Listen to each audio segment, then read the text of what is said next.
Spain سے آخری ملک تھا یورپ کے سفر میں اسپین. تو قدم قدم پہ میں رویا کہ کس طرح مسلمان آپس کی لڑائی میں ختم ہو کے رہ گئے. کہ پاکستان اسپین میرے سامنے یوں آتے تھے. یس. اسپین کی تاریخ پاکستان کے حالات، اسپین کی تاریخ پاکستان کے حالات، اسپین کے مسلمانوں کی آپس کی لڑائیاں پاکستان کے حالات، آپس میں قتل و غارت پھر پاکستان کے حالات. تو اللہ تعالیٰ نے اس طرح ان کو مٹا دیا اسپین سے کہ ایک کلمہ پڑھنے والا باقی نہ بچا. مسجد قرطبہ جیسا شاہکار بیچ اس کے گرجا بنا ہوا ہے، صلیبیں لٹکی ہوئی ہیں، بت پڑے ہوئے ہیں، نماز منع ہے، بورڈ لگا ہوا ہے. تو میں وہاں محراب کے قریب جا کے کھڑا ہو گیا اور تصور میں دیکھنے لگا کہ یہ وہ جگہ ہے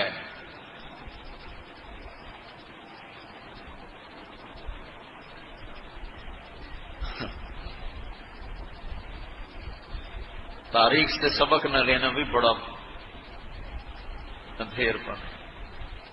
یہ وہ جگہ ہے جہاں یحییٰ بن یحییٰ اندلسی کے درس ہوتے تھے، علامہ قرطبی کی تفسیر چلتی تھی، ابن عربی کے تصوف کے نکات کھولے جاتے تھے، ابن حزم کے فقہی مقالات سنائے جاتے تھے، بقی ابن مخلد جیسی شخصیات یہاں بیٹھ کے قال اللہ قال رسول کہتے. ننگی عورتیں پھر رہی ہیں، نکریں پہنی ہوئی، تو وہ تو ایک ان کے لیے تفریح کی جگہ بنی. میں تو آنکھوں سے بھی رو رہا تھا اور دل سے بھی رو رہا تھا، اور زیادہ رونا اس پہ آ رہا تھا کہ اپنا ملک دیکھ رہا تھا کہ آج میرے ملک کے لوگوں کو ہوش نہیں ہے، وہ کیا کر رہے ہیں. دین پہ نفرت، فرقہ واریت کی نفرت، سیاست کی نفرت، قوم کی نفرت، صوبوں کی نفرت، شہروں کی نفرت، زبان کی نفرت. کون کون سا زخم ہے جو اس جسم پہ نہیں لگا ہوا؟ اب کون کون سے زہریلے تیر ہیں جو اس پر نہیں چلائے گئے؟ میں ایسے ہی کھڑا تھا اس طرح. پھر میں محراب کے پاس جا کے کھڑا ہو گیا تو 700 سال پرانی قرآن کی آیات اب بھی اسی طرح لکھی ہوئی کھڑی.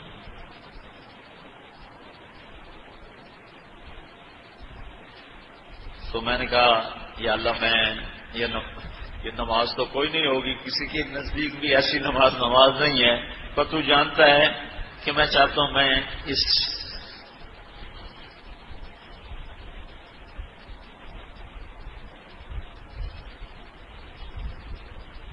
ارے میرے بھائیو آپس کی نفرتیں مٹا دو اللہ کے واسطے.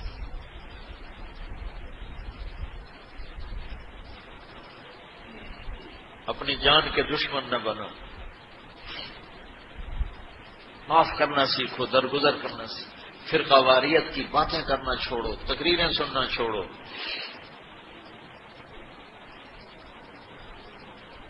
اب تاریخ میری کمزوری رہی ہے، میں بچپن سے تاریخ پڑھتا آ رہا ہوں.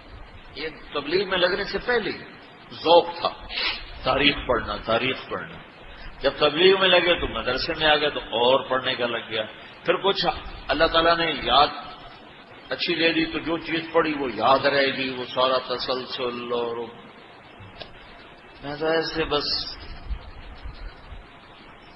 ڈوبتا ابھرتا رہا کہ اللہ آج میں یہاں اس دھرتی پہ سجدہ نہیں کر سکتا جہاں 700 سال جن اینٹوں نے سجدے کے لمس محسوس کیے، جن اینٹوں نے تیرے لاکھوں کروڑوں پیاروں کے آنسو جذب کیے، جن در و دیوار نے تیرے ہزاروں محبوب لوگوں کے واض و ارشاد سنے، جن کونوں میں تجھے یاد کرنے والے ہزاروں لاکھوں کروڑوں انہیں روشن کرتے کرتے کرتے آج اسی زمین کے نیچے سوئے ہوئے ہیں. قرطبہ کے قبرستان پہ شہر بنا ہوا ہے، نہ کسی بادشاہ کی قبر باقی اور نہ کسی بڑے کی نہ کسی چھوٹے کی. میں یہاں نماز پڑھتا ہوں، میری نماز قبول کر لے. میں نے اشاروں میں نماز پڑھی، اللہ اکبر، پھر ثنا، پھر فاتحہ، پھر رکوع، اللہ، پھر سجدہ، اللہ، اتنا کو کیا ہے.